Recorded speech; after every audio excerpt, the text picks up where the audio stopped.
Hi friends, Baleno 2019 model indicator சுவிட்சை எப்படி check பண்ணுறது நம்ம பார்த்துக்கிட்ருக்கோம். இதில் பார்த்தீங்கன்னா அந்த ஆல்ரெடி வீடியோவில் அந்த black, light green, light blue இது 3 தான் இண்டிகேட்டர் போகிற லைனு. இப்போ நம்ம பிளாக்கை காமனாக வச்சுட்டு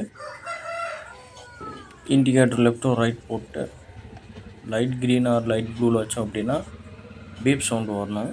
அப்படி பீப் சவுண்டு வந்துச்சு அப்படின்னா லெஃப்ட் ரைட் ரெண்டுக்குமே செக் பண்ணிவிட்டு ஓகே சுவிட்சு ஓகே அப்படின்ற மாதிரி கன்ஃபார்ம் பண்ணிக்கலாம். பாருங்கள், நான் வச்சு காமிச்சிட்டு பாருங்கள். இதுதான் பார்த்து லெஃப்ட்டு ரைட்டு. இப்போ லெஃப்ட்டு, இப்போ நம்ம போட்டிருக்கிறது ரைட்டு. இப்போ பீப் சவுண்டு வரும் பாருங்கள், பீப் சவுண்டு வருது. ஓகேங்களா? இப்போ ரைட் சைடு இண்டிகேட்டரில் லைன் ஓகே. அதே மாதிரி இப்போ லெஃப்ட் சைடு செக் பண்ணணும்.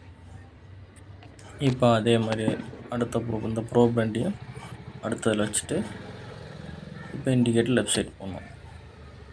நம்ம போடையில் இப்போ பார்த்தீங்கன்னா இங்கே பீப் சவுண்டு வரும். இப்போ வைக்கிறேன் பாருங்கள்,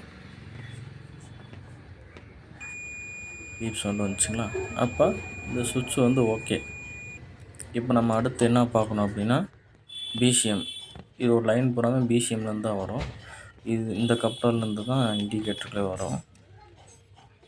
இதுலேருந்து இன்புட் ஆகும். சுவிட்ச்லேருந்து கொடுக்குற நம்ம சிக்னல் இதில் இன்புட் ஆகி அந்த பக்கம் காமிக்கிறேன் பாருங்கள், அந்த வயரில் தான் அவுட்புட் ஆகி எல்லா இண்டிகேட்டருக்கும் போகும்.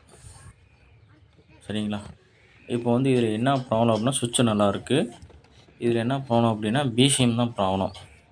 இந்த பிசிஎம் சேஞ்ச் பண்ணுறோம் அப்படின்னா நமக்கு இந்த இண்டிகேட்டர் ஒர்க் ஆகும்.